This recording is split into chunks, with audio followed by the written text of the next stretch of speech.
नमस्कार। आज हम एक ऐसी शख्सियत के जीवन और विचारों की दुनिया में उतर रहे हैं जिन्होंने ना सिर्फ भारत बल्कि पूरी दुनिया पर अपनी एक अमिट छाप छोड़ी है। और खास बात यह है कि हम उनकी कहानी उन्हीं के शब्दों के आईने में देखने की कोशिश करेंगे। हमारे पास जो जानकारी है वो महात्मा गांधी की आत्मकथा सत्य के साथ मेरे प्रयोग के एक विस्तृत सारांश पर आधारित है। तो हमारा मकसद सिर्फ घटनाओं को दोहराना नहीं बल्कि ये समझना है कि उनके शुरुआती तजुर्बे, दक्षिण अफ्रीका के संघर्ष और उनके जो निरंतर व्यक्तिगत प्रयोग थे, उन्होंने उस गांधी को कैसे गढ़ा जिन्हें हम जानते हैं। और सचमुच ये सवाल हैरान करता है, कैसे एक बेहद शर्मीला मतलब डरपोक बच्चा जो अंधेरे से और लोगों से बात करने तक से घबराता था, वो आगे चलकर करोड़ों की आवाज और अहिंसक प्रतिरोध का एक वैश्विक प्रतीक बन गया। चलिए इसी जटिल और प्रेरणादायक सफर की परतें खोलते हैं। तो शुरुआत उनके बचपन से करते हैं। स्रोत के मुताबिक पोरबंदर में जन्म, पिता दीवान थे, मां काफी धार्मिक थी। लेकिन जो बात ध्यान खींचती है वो है उनका अत्यधिक शर्मीलापन और डरपोक स्वभाव। स्कूल से छुट्टी होते ही सीधा घर भाग जाना, किसी से ज्यादा बात नहीं करना, अंधेरे से तो बहुत डरते थे। और इसमें एक दिलचस्प किस्सा भी है। उनकी धाएं थीं रंभा।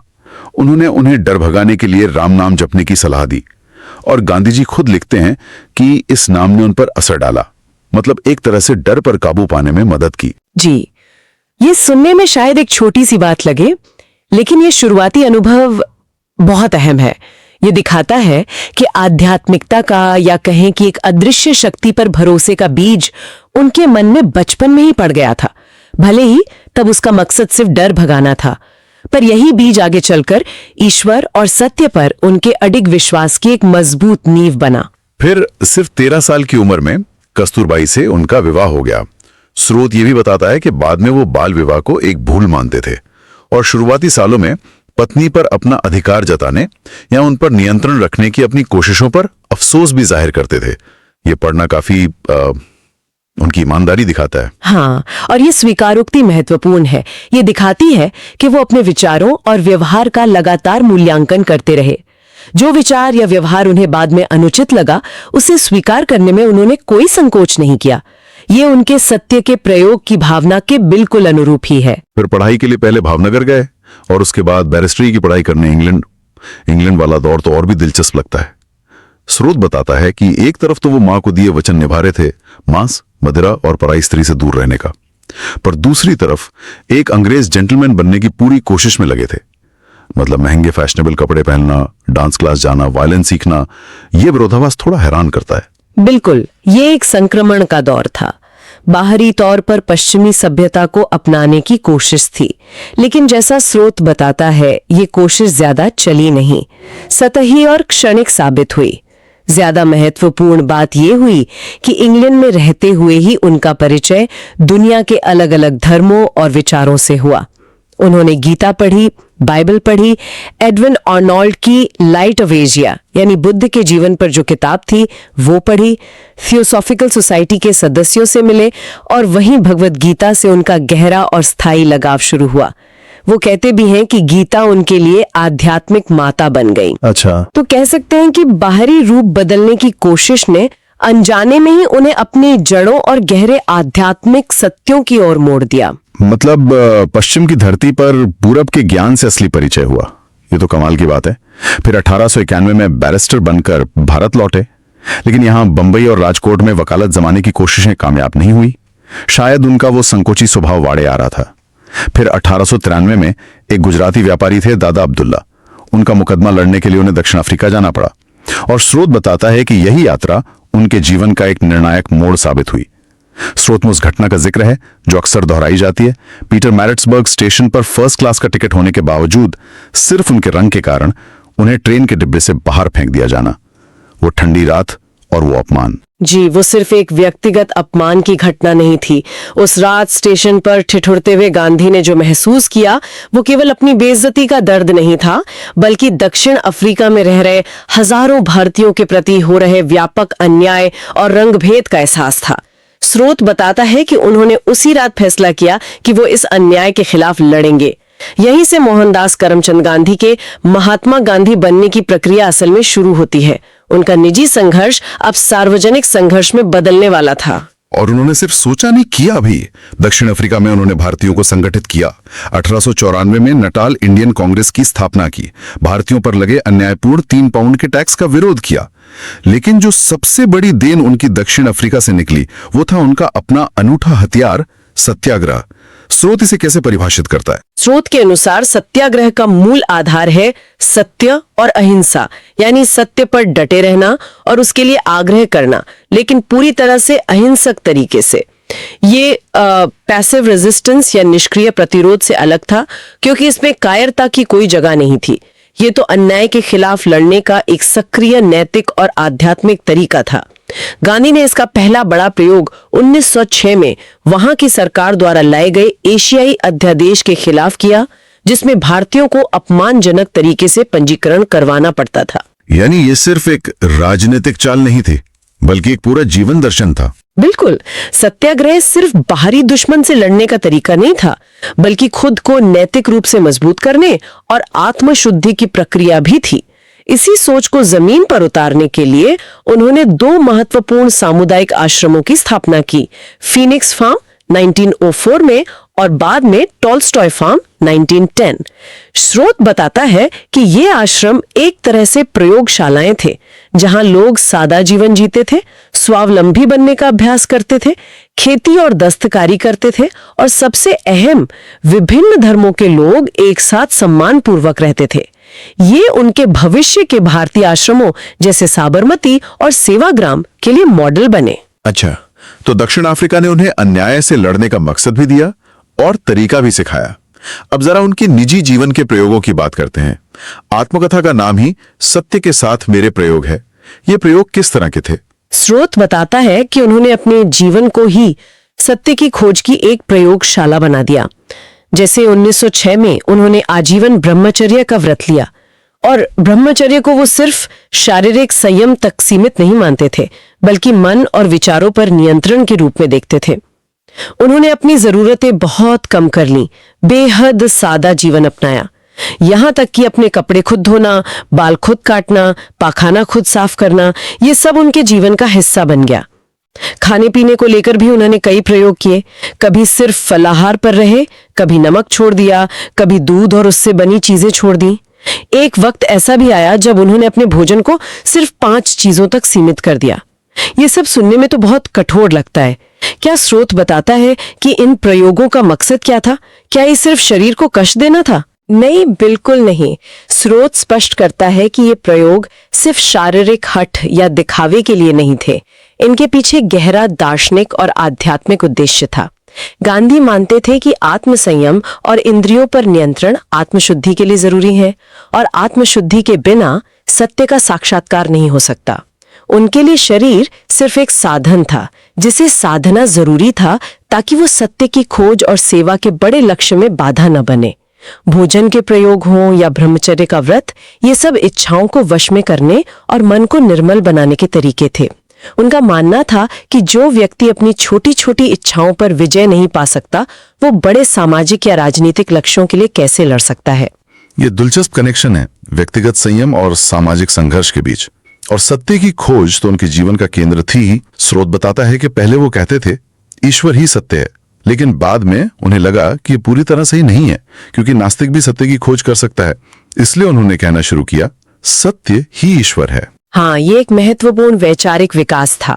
सत्य को उन्होंने सर्वोच्च माना, और उस परम सत्य तक पहुंचने का रास्ता वो केवल और केवल अहिंसा को मानते थे। उनकी अहिंसा की अवधारणा बहुत व्यापक थी। जैसा स्रोत बताता है, ये सिर्फ शारीरिक हिंसा न करने तक सीमित नहीं थी। मन में किसी के प्रति दुर्भावना रखना, कड़वे वचन बोलना या अपने किसी काम से किसी को पीड़ा पहुंचाना, ये सब उनकी नजर में हिंसा थी। वो अहिंसा को कायरों का नहीं, बल्कि बहादुरों का हथियार मानते थे। उनका कहना था कि अन्याय का सामना करना है, लेकिन बिना नफरत और हिंसा के। और ये प्रयोग सिर्फ उनके निजी जीवन तक ही सीमित नहीं रहे। उन्होंने समाज में जो बुराइयां देखी, उनके खिलाफ भी आवाज उठाई। स्रोत खासतौर पे छुआछूत या अस्पृश्यता के खिलाफ उनके कड़े रुख का जिक्र करता है। बिल्कुल, वो इसे हिंदू धर्म पर एक कलंक मानते थे। उन्होंने अस्पृश्यों को हरिजन यानी ईश्वर के लोग कहा, और उनके उद्धार के लिए, खासकर उनके मंदिर प्रवेश और सामाजिक बराबरी के लिए लगातार संघर्ष किया। ये उनके धार्मिक विचारों से जुड़ा था। वो सभी धर्मों का सम्मान करते थे और मानते थे कि हर धर्म का मूल संदेश सत्य, अहिंसा और प्रेम ही है। लेकिन वो अपने धर्म यानी हिंदू धर्म में सुधार की जरूरत को भी साफ तौर पर देखते थे और अस्पृश्यता जैसी कुरीतियों को जड़ से खत्म करना चाहते थे। महिलाओं की स्थिति को लेकर भी स्रोत उनके विचारों पर रोशनी डालता है। कस्तूरबा के साथ अपने बदलते संबंधों का जिक्र करते हुए वो पति पत्नी के बीच बराबरी और आपसी सम्मान पर जोर देते हैं।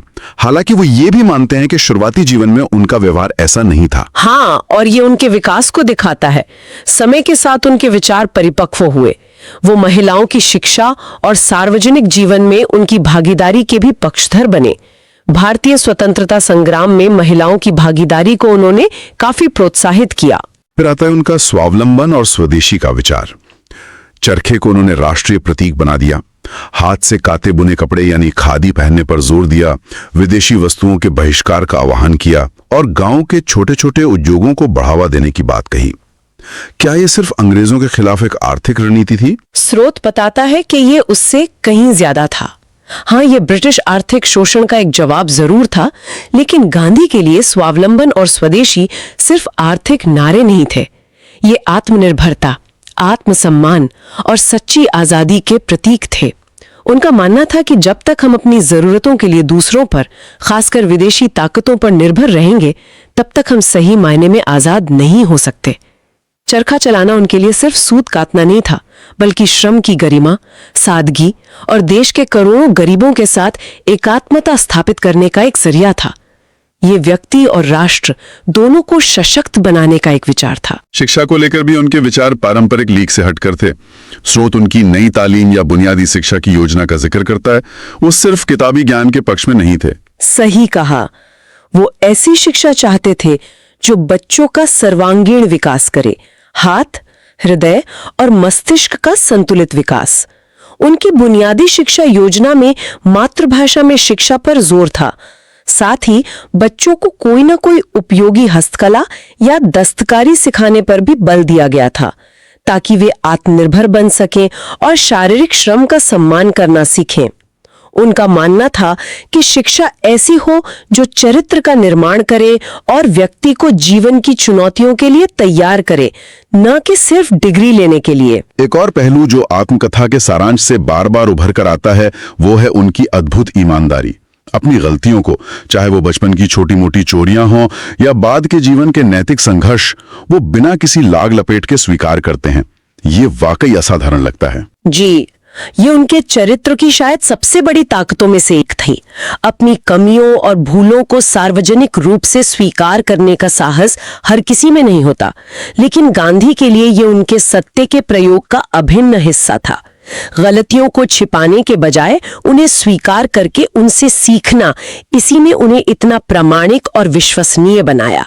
लोगों का उन पर अटूट विश्वास इसी पारदर्शिता और ईमानदारी की वजह से था। तो दक्षिण अफ्रीका में लगभग 21 साल बिताने के बाद, जहां उन्होंने सत्याग्रह का आविष्कार किया, समुदाय बनाए, अन्याय के खिलाफ लड़े और खुद को घड़ा, आखिरकार गोपाल कृष्ण गोखले के कहने पर वो 1915 में भारत वापस लौटे। हाँ, उन्हें लगा कि दक्षिण अफ्रीका में उनका काम पूरा हो गया है और अब उनकी असली कर्मभूमि भारत है। दक्षिण अफ्रीका एक तरह से उनकी तैयारी का मैदान था।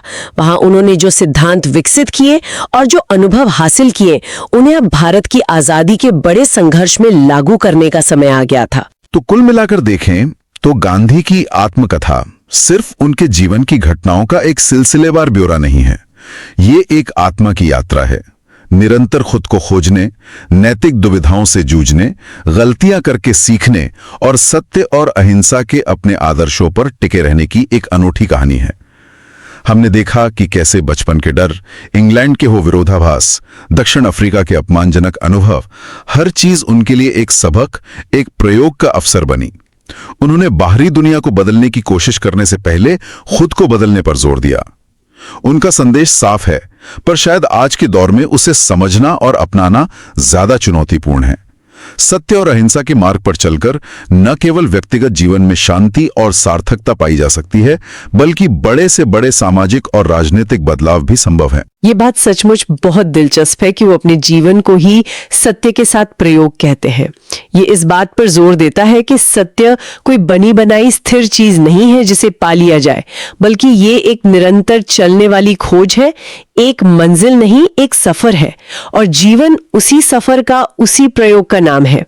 उनकी कहानी हमें ये सोचने पर भी मजबूर करती है, क्या हम अपने जीवन को भी इसी नजरिए से देख सकते हैं? अपनी मान्यताओं को लगातार परखना, अपनी सीमाओं और गलतियों को ईमानदारी से स्वीकार करना और हर अनुभव से सीखकर खुद को थोड़ा और बेहतर बनाने की कोशिश करना, क्या ये प्रयोग हम सब अपने अपने स्तर पर नहीं कर सकते? और अंत में एक विचार सोचने के लिए छोड़ जाते हैं। आज की इस शोर भरी जटिल दुनिया में, जहां अपनी गलती मानना अक्सर कमजोरी समझ लिया जाता है, क्या गांधी का अपनी छोटी से छोटी भूल को भी सार्वजनिक रूप से स्वीकार करने का साहस आज के नेताओं, संस्थाओं और यहां तक कि हम सबके लिए भी पारदर्शिता और जवाबदेही का एक जरूरी सबक या मॉडल हो सकता है? इसी सवाल के साथ आज की इस गहन पड़ताल को यहीं विराम देते हैं।